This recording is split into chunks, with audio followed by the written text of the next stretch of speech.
On a reçu quelques commentaires pour nous demander de faire la suite des Flash Echo sur le commerce international. Et je trouvais que c'était une bonne idée.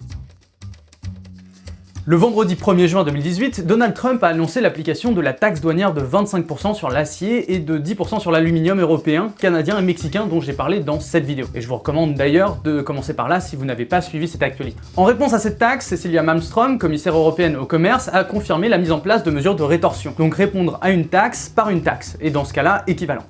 We have started the preparation for the so-called rebalancing measures.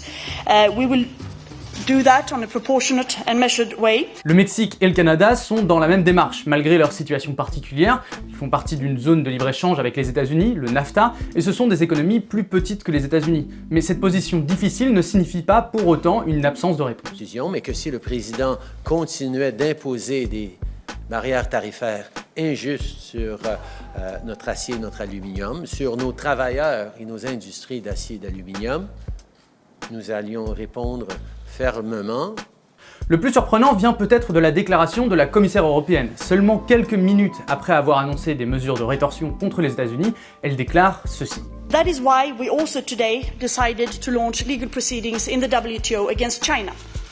This concerns the Chinese legislation that undermines intellectual property rights of European companies. Les États-Unis ont déposé plainte devant l'OMC en mars contre la Chine par rapport à une question de propriété intellectuelle. Et ici, la Commission européenne explique qu'elle dépose une plainte similaire. Mais qu'est-ce que la propriété intellectuelle? Et comment l'Union européenne peut-elle, dans le même temps, être en désaccord et en accord avec les États-Unis?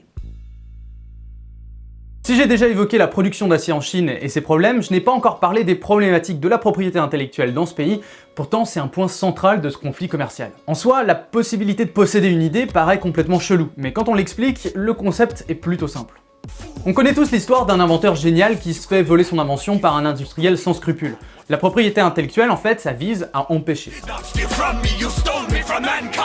Si demain, une dizaine de personnes inventent un écran holographique tout nouveau, ils vont contacter une entreprise pour les aider à le fabriquer, mais pour qu'elle puisse fabriquer cet écran, ils doivent bien expliquer comment le fabriquer. Et à ce moment, l'entreprise peut les remercier, produire, vendre et ne jamais leur filer un centime pour leurs milliers d'heures de recherche. Mais si elle est cool et qu'elle décide de payer les chercheurs, alors c'est l'entreprise qui prend un risque. Parce que les entreprises concurrentes peuvent très bien acheter le premier produit mis en vente, le démonter, comprendre en 2 jours comment ça a été fait, et puis mettre sur le marché un produit très similaire, mais moins cher parce qu'ils ont économisé sur la recherche. Les brevets en fait servent à éviter ça. En décrivant précisément une idée dans un document, ils permettent d'empêcher les entreprises de copier des idées ou des techniques de production. Généralement, c'est en imposant une grosse amende aux entreprises qui ne respectent pas les brevets. Pour des exemples, je vous propose de regarder du côté de Samsung et d'Apple qui enchaînent procès sur procès en s'accusant à chaque nouveau téléphone d'avoir copié des éléments brevetés. Mais pour résumer, l'objectif de la propriété intellectuelle, c'est d'inciter à innover en offrant aux entreprises qui déposent un brevet un monopole temporaire. Après, il y a bien sûr des critiques à ce système, d'abord parce que les brevets sont majoritairement possédés par les pays développés, et puis surtout qu'ils permettent à l'industrie pharmaceutique, par exemple, d'avoir un monopole sur des médicaments. Et ça mériterait une vidéo d'ailleurs. Si cette propriété intellectuelle est importante ici, c'est parce que tous les États ne la respectent pas, ou du moins pas de la même manière. Dans les années 90, des multinationales ont investi massivement en Chine. Elles y ont construit des usines et le pays est rapidement devenu l'atelier du monde. Grâce à cet enrichissement, ces entreprises ont également par la suite cherché à vendre leurs produits dans ce gigantesque marché très demandeur de leurs produits. Quand on sait que bientôt, une voiture sur 3 vendue dans le monde le sera en Chine. L'administration chinoise y a vu l'opportunité de placer quelques contraintes, et les entreprises étrangères souhaitant produire en Chine doivent s'associer à des entreprises locales et surtout transférer leur propriété intellectuelle et leur savoir-faire à ces entreprises. S'il est difficile d'estimer précisément l'effet de ce type de mesure, des économistes comme Danny Rodrik écrivent que cela a certainement aidé la Chine à développer les capacités technologiques de ces entreprises. D'ailleurs, au début, ça ne posait pas de problème puisqu'il y avait un fossé technologique entre les entreprises étrangères et chinoises.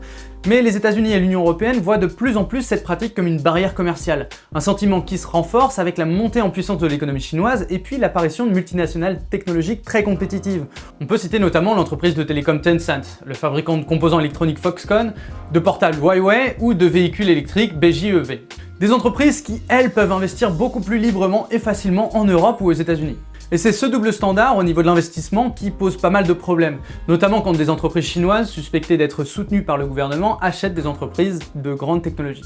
S'il y a un durcissement du discours depuis quelques années de la part de la Commission européenne envers ces pratiques jugées déloyales, du côté des États-Unis, il y a avec l'arrivée de Trump un changement complet de stratégie. Elle consiste en fait à menacer fréquemment ses partenaires commerciaux dans le but d'obtenir des concessions de leur part. Ces concessions sont pour l'instant difficiles à voir, tous les pays visés par des taxes américaines répondent par des taxes équivalentes sur les produits américains, mais cela n'empêche pas l'administration américaine de poursuivre ses efforts, comme en témoigne la publication le 15 juin d'une liste de produits chinois sujets à une taxe d'importation à venir. Ce qui peut surprendre par contre, c'est le manque de cohérence de ces menaces. L'exemple canadien est assez frappant. Donald Trump explique que la protection de l'industrie laitière canadienne fait perdre les États-Unis. People can't charge us 270% and we charge them nothing. That doesn't work anymore. Parce qu'il ne mentionne pas ici la protection de l'industrie du sucre américain, et surtout le fait que globalement les barrières douanières des deux pays sont pratiquement égales si on regarde tous les produits, et que surtout la balance commerciale entre les deux pays est positive selon les statistiques américaines. Du coup, les reproches de Trump envers le Canada apparaissent particulièrement exagérés et surtout hypocrites. Il me semble intéressant aussi de parler un peu de la Chine ici, et surtout des défis de l'économie chinoise. Parce qu'on parle souvent d'une puissance économique majeure, mais tout n'est pas si simple de leur côté. La population y vieillit très rapidement, ce qui devrait réduire assez vite leur potentiel de croissance. Et puis, l'économie chinoise est encore assez dépendante des exportations vers les États-Unis et l'Union européenne. C'est encore partiellement un atelier du monde. Sans compter les problèmes de surproduction dont j'ai parlé dans l'épisode précédent. Pour répondre à ces défis et consolider son économie, Xi Jinping, le secrétaire général du Parti communiste et le président chinois, met en avant le China Manufacturing 2025.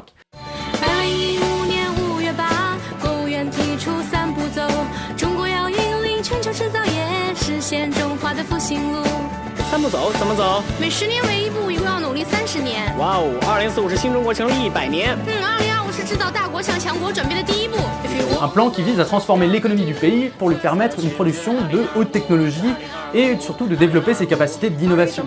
Parce que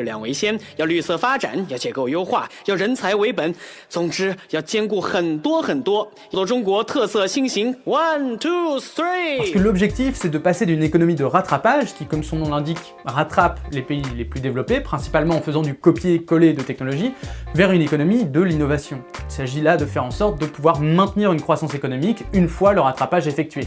Et ça, c'est une étape très difficile. La nouvelle administration américaine voit ce plan comme quelque chose d'assez néfaste, comme une menace pour le statut de première économie mondiale. The president instituted $50 billion of tariffs highly targeted to these made in China 2025 industries that China wants to take away for the future, and we won't have a future if they take them. So the president, is a defensive measure, purely defensive, put those tariffs on.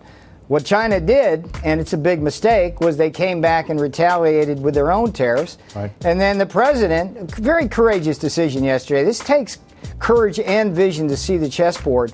He put on $200 billion more tariffs. Du côté de la Commission européenne, c'est un peu plus mesuré, il est question d'opportunités pour les entreprises européennes, mais ça n'empêche pas l'Union européenne de chercher tout de même à protéger ses industries. Dans tous les cas, les tensions ne vont pas disparaître d'un seul coup, et j'imagine qu'il va y avoir pas mal de choses en septembre à raconter sur le sujet. On fera un flash écho à l'occasion. À ce sujet, je vous conseille vraiment la dernière vidéo du WIP, une chaîne YouTube qui parle de politique française et mondiale. Dans cette vidéo, ils vont dans le détail des organisations internationales et de leurs origines. Il parle également de la position européenne avec beaucoup plus de détails. J'avoue que cette vidéo est beaucoup plus longue que ce que je voulais faire, j'ai passé un temps fou à essayer de comprendre des détails qui ne sont même pas dans cette vidéo au final, mais je veux vraiment que vous ayez une image assez complète de ce qu'il se passe, et malgré mes efforts, je ne voyais pas comment faire plus court. N'hésitez pas à nous faire savoir si ce format vous plaît, et si c'est le cas, à venir nous soutenir sur Utip, que ce soit en regardant une pub ou en faisant un don. Un grand merci à vous, et c'était Stupid Economics. Sur ce,